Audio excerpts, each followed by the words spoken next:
नमस्कार, मैं अर्चना और आप देख रहे हैं हंगामा टाइम्स। हंगामा टाइम्स जिस तरह हर फेस्टिवल करता है, कुछ खास लखनऊ की कुछ खास शख्सियतों से करता है कुछ खास बातचीत। तो हाल ही में आने वाला हमारा रंगों भरा त्यौहार जिसे कहते हैं होली, और साथ ही उसके साथ में आने वाला है अंतर्राष्ट्रीय महिला दिवस। तो अंतर्राष्ट्रीय महिला दिवस को भी हम लेकर के चल रहे हैं और साथ में इस होली के रंगों भरे त्यौहार को भी कुछ खास तरीके से मना रहे हैं। और अंतर्राष्ट्रीय महिला दिवस पे लखनऊ की कुछ खास महिलाओं से हम खास बातचीत कर रहे हैं उनके जीवन के सफर को लेकर के, क्योंकि एक महिला एक ऐसी मिसाल होती है समाज में जो परिवार की जिम्मेदारी के साथ साथ समाज की जिम्मेदारी के साथ साथ वो अपनी जिम्मेदारी को बाखूबी निभाती है। चाहे शादी से पहले का जीवन हो चाहे शादी के बाद का जीवन, सारी जिम्मेदारियों को निभाते हुए वो अपनी जिम्मेदारी बाखूबी निभाती है।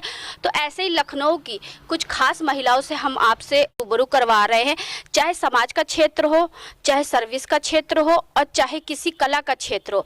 तो हमारे साथ में ऐसे ही महिला हैं जिनका नाम है श्वेता वर्मा। तो श्वेता वर्मा जी के बारे में हम आपको बता दें, वो एक हाउसवाइफ के साथ साथ उनके बच्चे भी हैं, 2 बच्चों की माँ भी हैं।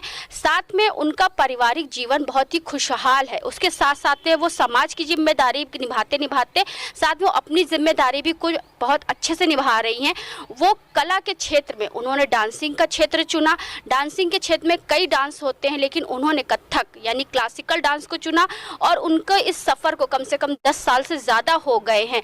तो ऐसे ही उनके जीवन के बारे में हम आपको पहले ही बता चुके हैं, लेकिन इन कुछ महीनों में उन्होंने क्या खास किया है और सारी महिलाओं के लिए वो किस तरीके से प्रेरणा स्रोत है वो भी हम आपको बताएंगे। तो हमारे साथ में खास कड़ी में श्वेता वर्मा जी जुड़ रही हैं, तो उनसे हम बात करेंगे और किस तरीके से उन्हें आगे की जिंदगी की तैयारी करी है। आपका स्वागत है मैम। नमस्कार अर्चना।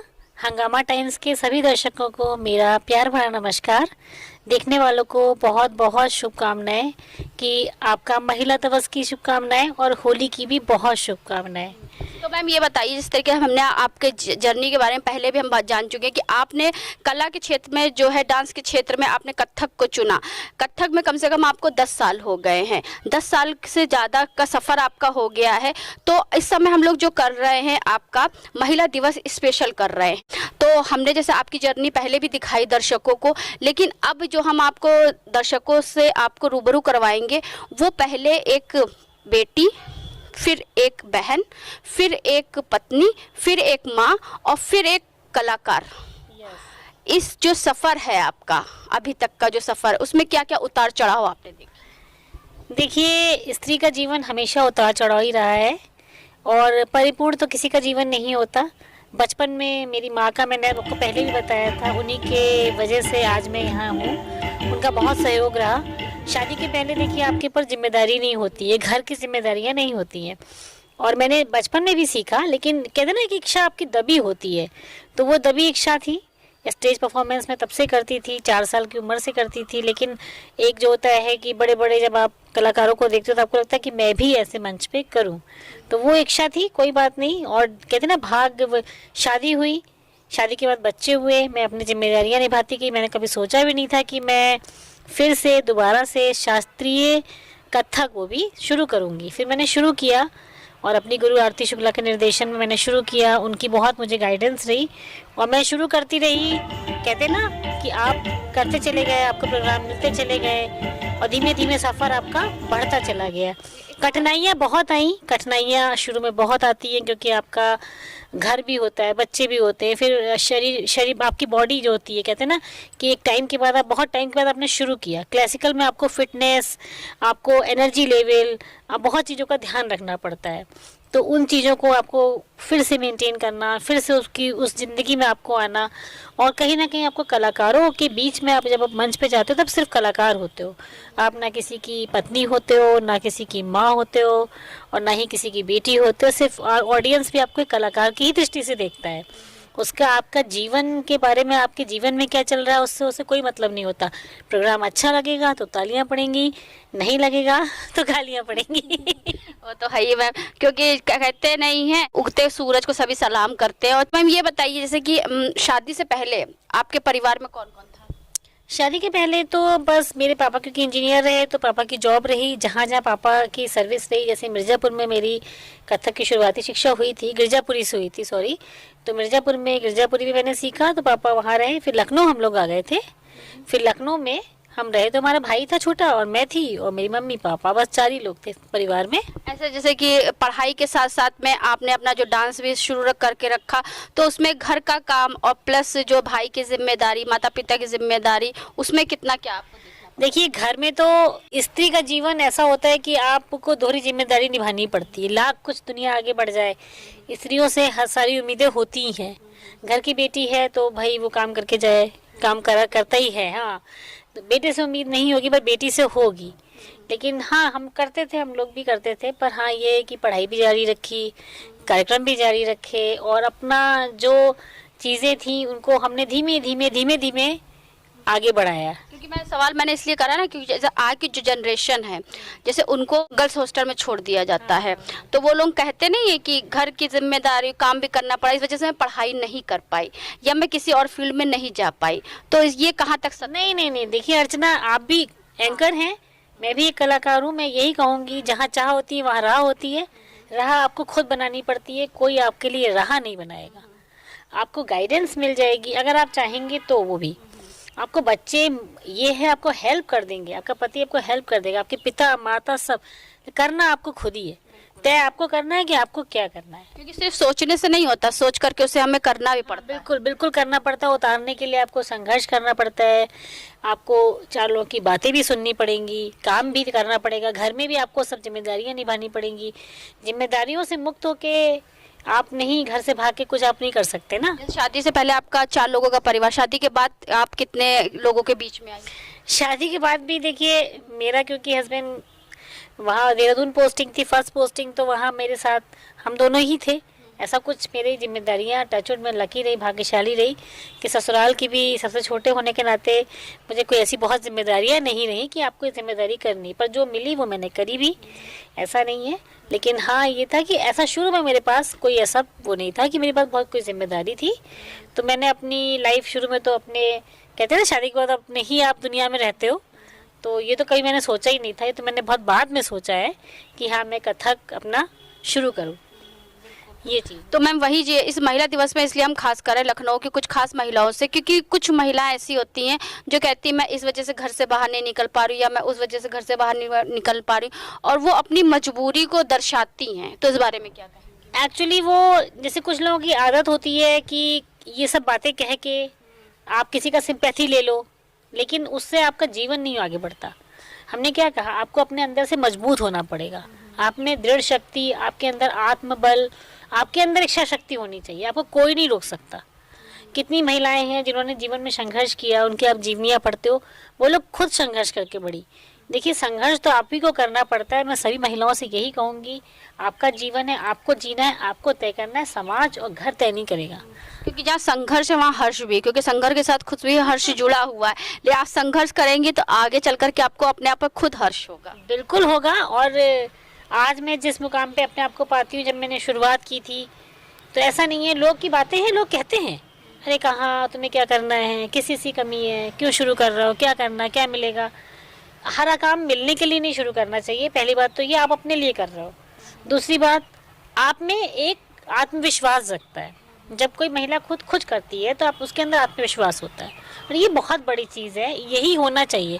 महिला दिवस पे मैं यही कहना चाहूँगी कि हमारे टाइम, अब आज के टाइम में बहुत सी महिलाएं, सिर्फ कमा लेना ही एक जीवन की उपलब्धि नहीं होती। जैसे लोग, माँ बाप कहते हैं मैंने अपनी लड़की को आत्मनिर्भर बना दिया।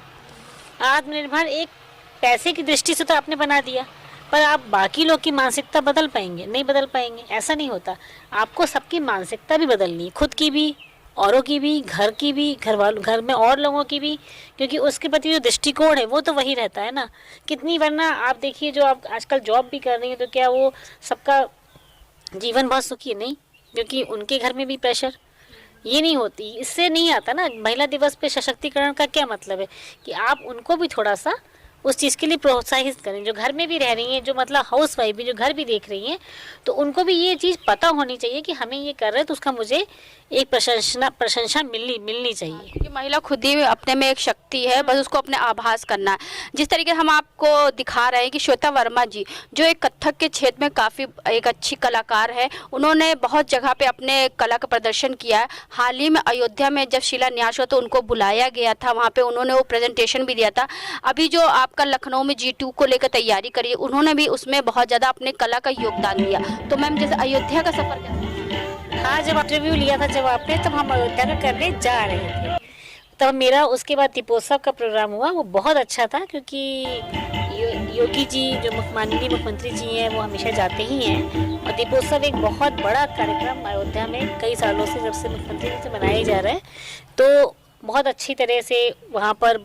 और इस बार तो क्योंकि मोदी जी का भी आगमन था, प्रधानमंत्री जी का, तो बहुत ही विशाल दीपोत्सव मनाया गया था और बहुत ही अच्छी तरह से बहुत स्टेजेस, बहुत सारे मंच बनाए गए थे और नामी गिरामी कलाकारों को बुलाया गया था। और उसमें गुजरात से, कर्नाटक से, बहुत सारे राज्यों से आए थे कलाकार अपनी कला का प्रदर्शन करने के लिए, जिसमें मुझे भी ये गौरव मिला कि मैं भी वहाँ जाके अपना कला का प्रदर्शन कर सकूँ। तो मैंने फिर कथक का वहाँ प्रदर्शन किया और जिसका ऑडियंस का बहुत अच्छा रिस्पांस मिला तालियों के साथ। जो साधु संत, जो साधु समाज है वहाँ का, वो बहुत अच्छे लोग हैं। मतलब अयोध्या नगरी एक अपने आप में, जैसे कहते हैं कि लगता है, लेकिन ऐसा नहीं, वहाँ हर समाज का, हर वर्ग का लोग है और सब लोग बड़ा मिलजुल के रहते हैं। मतलब बड़ा अच्छा लगता है वहाँ अयोध्या जाके। कलाकार की एक असली कमाई जो होती है दर्शकों की ताली होती है। बिल्कुल बिल्कुल जी। और साधु भी, जहाँ जितने भी वहाँ महात्मा लोग आए थे जो देख रहे थे, उन्होंने बड़ा आशीर्वाद दिया। जब मैंने राम वंदना शुरू करी तो ऐसे करके हमको आशीर्वाद दे रहे थे, जैसे कि मतलब बहुत मुझे अच्छा भी लगा। और दर्शकों की तालियां तो खैर है, आशीर्वाद उनका काम आया कि G2 में आप। हाँ, उसके बाद अभी इन्वेस्टर समिट में, जो ग्लोबल यूपी इन्वेस्टर समिट था, तो उसमें मुझे सौभाग्य प्राप्त हुआ कार्यक्रम करने का। तो इसमें भी हम लोगों ने बहुत अच्छा अपना रुद्रावतार प्रस्तुति करी थी शंकर जी के ऊपर। 15 मिनट का कार्यक्रम था, प्रस्तुति थी, जिसमें मेरे गुरु खुद पढ़ंत करनी थी और सर ने तबला वादन किया था। गायन पे भी इलियास खान सर थे, तो सबने बहुत अच्छे से कोऑपरेशन किया। बहुत अच्छा सा हम लोग का कार्यक्रम भी बहुत अच्छा हुआ, जिसमें साथ दिया हमारे कलाकारों ने, बहुत अच्छे से हुआ था। उसमें भी माननीय कैबिनेट मंत्री राकेश अचान जी, गोपाल दास नंदी जी, काफ़ी मंत्री, ब्यूरोक्रेट्स और इन्वेस्टर समिट के जो डेलीगेटर्स थे वो लोग, काफ़ी मतलब अच्छा था। और बहुत फॉरेन डेलीगेटर्स जो होते हैं वो काफ़ी ध्यान से जब वो देखते हैं तो बड़ा अच्छा भी लगता है और बड़े खुशी होकर देखिए तालियों से हमारा भी उसमें बड़ा स्वागत हुआ। तो बड़ा अच्छा लगा और बहुत अच्छा उसमें भी प्रोग्राम का हमें रिस्पॉन्स मिला। तो मैम इतना जो आपने शब्द तय किया अभी तक का, तो उसमें जैसे कम शब्दों में कुछ बहुत सारी चीज़ें आप बोलिए कि उतार चढ़ाव जो आपके जीवन में आए, तो क्या क्या है? देखिए, उतार तो मैं ये कहूँगी, आप जीवन में एक बात याद रखिए कि उतार को आपको ध्यान नहीं रखना है, केवल आप चढ़ाव ध्यान रखिए। देखिए, होता है उतार, तो जैसे बहुत से लोग कहते थे ये काम ये नहीं कर पाएगी, तो उस चीज़ को आप चैलेंज लीजिए। जैसे बहुत सी चीज़ें होती थी, मैं करती थी कोई चीज़, अरे ये नहीं कर पाएगी, इससे कहाँ हो पाएगा। लोग अंडर एस्टिमेट करते हैं कहीं ना कहीं इंसान में। क्या सबसे ज़्यादा डिफिकल्ट रहता है? कथक तो अपने आप में एक शास्त्रीय मतलब नृत्य है, तो वो परिपूर्ण, तो देखिए कोई भी इसमें नहीं है और हर कलाकार एक अपने आप में ही अपना सफ़र तय करता है। तो इसमें कुछ भी हम ये नहीं कह सकते कि वो बहुत डिफ़िकल्ट है, ये बहुत सरल है। उसमें हर चीज़ अपने आप में, हर दिन आपके लिए नया है, हर दिन आप सीखते हो और हर दिन आपके लिए कुछ नया लेके आता है। कितना भी आप कर लो, चाहे मैं कितने वर्षों से कर रही हूँ, लेकिन तब भी लगता है कि अरे ये चीज़ रह गई, हाँ ये चीज़ मुझे और इस तरह से करना चाहिए था, ये भी रहता है। और वही कलाकार है जो हमेशा सीखने की उसमें रहे। अगर जो ये मान ले कि मैंने तो सब कुछ सीख लिया, तो वहीं आपका वो कलाकार का भाव भी ख़त्म हो जाता है। उतार चढ़ाव यही होता है कि जब आपको लोग उस तरह से ना देखें, आपको उस तरह से ना समझें कि आप ये चीज़ें कर सकते हैं, तो आप वो दुनिया को करके दिखा दें। उसका जवाब फिर यही होता है। चैलेंज को एक्सेप्ट करना चाहिए कि अगर कोई चैलेंज करेगा तुम ये नहीं कर सकते हो, तो अपने अंदर कॉन्फिडेंस रखना चाहिए। जब वो कर सकता है तो मैं क्यों नहीं कर सकता। जैसे जो लोग मुझसे पहले मिले होंगे तो कभी सोचा नहीं होगा उन लोगों ने भी कि आज मैं ये सफ़र तय करूँगी, क्योंकि होता है डांस सीख रहे हैं, बहुत सारे बच्चे सीखते हैं, बहुत से बच्चे करते हैं, लेकिन कोई चीज़ काम आप हासिल करते हो तब आदमी सोचता है अरे इसने वो कर लिया, शायद मैं भी कर लेती, इसने कैसे कर लिया, तो ये होता है। तो आपको बस उस चैलेंज को स्वीकार करना चाहिए। उतार चढ़ाव तो देखिए जीवन में आते ही, जीवन है तो उतार चढ़ाव आएंगी। कभी आपका बहुत अच्छा वो मिलेगा आपको, कभी आपको एकदम लगेगा कि अरे कुछ नहीं मिल रहा। ऐसा नहीं है, आपको लाइफ कुछ ना कुछ देती ही देती है। तो हमेशा पॉजिटिव रहना चाहिए, कभी निगेटिव नहीं रहना चाहिए, और आपको हमेशा निरंतर अपने लिए प्रयास करना चाहिए और लोगों को वो चीज़ें पहुंचानी चाहिए और लोगों की भी हेल्प करनी चाहिए। तो मैम जैसे हम लोग कर रहे हैं, खास कुछ कर रहे हैं महिला दिवस और होली पे, तो आपकी क्या तैयारी है? महिला दिवस पे मेरा तो बस आपके माध्यम से यही संदेश है कि हर महिला सशक्त हो और अपने भावों को प्रकट करना सीखे, अपनी बात को कहना सीखे। अगर आप अपनी बात घर में कहोगे, घर से समाज, समाज से ही सब चीज़ें होती हैं, लेकिन पहले आपकी शुरुआत घर से होती है। जब आप घर में बोलोगे, और बोलने और करने से, बोलने से ज़्यादा आप उसको चीज़ को करके दिखाओ। अब ये नहीं होता कि आप बाहर, जैसे मैं भी हूँ, हम लोग भी हैं, बाहर काम कर रहे हैं तो हम खाना नहीं बना सकते। जैसे आजकल होता है ना कि मुझे तो ये नहीं आता, ये कोई मतलब मेरे हिसाब से मेरा अपना एक विचार है कि ये कोई वो नहीं है कि मुझे ये काम नहीं आता। आपको सब आना भी चाहिए, करना भी चाहिए, और ये मतलब पुरुष को भी करना चाहिए। ये नहीं कहना है केवल स्त्रियों को करना चाहिए। खाना ही बनाती हैं आप? हाँ, हम सब बनाते नहीं नहीं, हम बहुत अच्छा खाना बनाते हैं अर्चना। फेवरेट क्या बनाते हैं? हम सभी कुछ बनाते हैं, वेज बनाते हैं, लेकिन बनाते हैं। भाई बच्चों को तो देखिए हम ही लोग बना के खिलाएंगे, शुरू से बना रहे हैं। और मेरी मम्मी बहुत अच्छा खाना बनाती थी, तो हम लोग का तो, मेरी बेटी भी अच्छा बनाती है। देखिए बेटी को भी मैंने यही संस्कार दिए, कितना भी कुछ हो आप घर के काम सीखना चाहिए, सबको आना चाहिए, लड़कों को भी और लड़कियों को भी। ये नहीं कि लड़कियों को ही आने चाहिए, लेकिन हाँ आना चाहिए। अब तो मैम होली की क्या तैयारी है?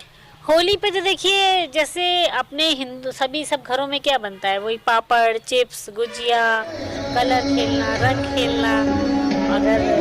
अगर मैहर में भगवान ने चाहा, बाबा की नगरी ने बुलाया तो मैहर में प्रोग्राम होगा।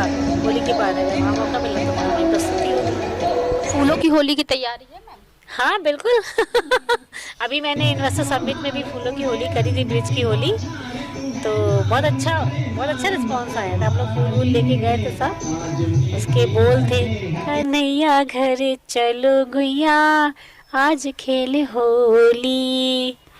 बहुत सुंदर मैम। तो ये थी हमारे साथ में खास शख्सियत के रूप में श्वेता वर्मा जी, जिनसे हमने खास बातचीत करी होली को लेकर के अंतर्राष्ट्रीय महिला दिवस पे। तो उन्होंने एक बहुत अच्छी चीज़ हमें बताई और बहुत अच्छी बात भी कही कि हर महिला के या हर इंसान के जीवन में उतार चढ़ाव तो आता है, लेकिन उतार को नहीं देखना चाहिए, चढ़ाव को देखना चाहिए। क्योंकि जो निगेटिव चीज़ होती है वो आपको नीचे गिराती है और जो पॉजिटिव होता है वो आपको ऊपर लेके जाता है। तो आप अपने अंदर की कला को, प्रतिभा को पहचानिए और किस तरह से आप इस समाज में आप अपनी अलग से एक पहचान बना सकते हैं, उस चीज पर निखार करिए। क्योंकि हर महिला अपने में एक शक्ति का रूप होती है, उस शक्ति को पहचानिए और इस अंतर्राष्ट्रीय महिला दिवस पे कुछ ऐसा करिए कि हर इंसान के सामने आप एक उदाहरण बने।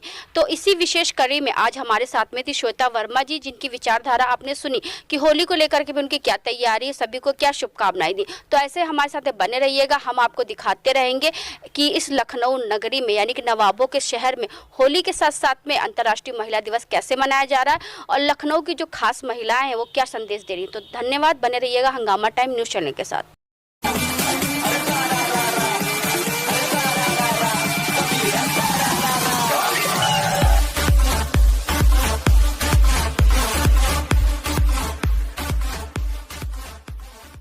हंगामा टाइम्स की तमाम खबरों को देखने के लिए हंगामा टाइम्स को सब्सक्राइब कर लीजिए और बेल आइकन दबा लीजिए। अगर आपको ये वीडियो अच्छा लगा हो तो लाइक बटन प्रेस कर अपनी प्रतिक्रिया हमारे कमेंट बॉक्स में देना मत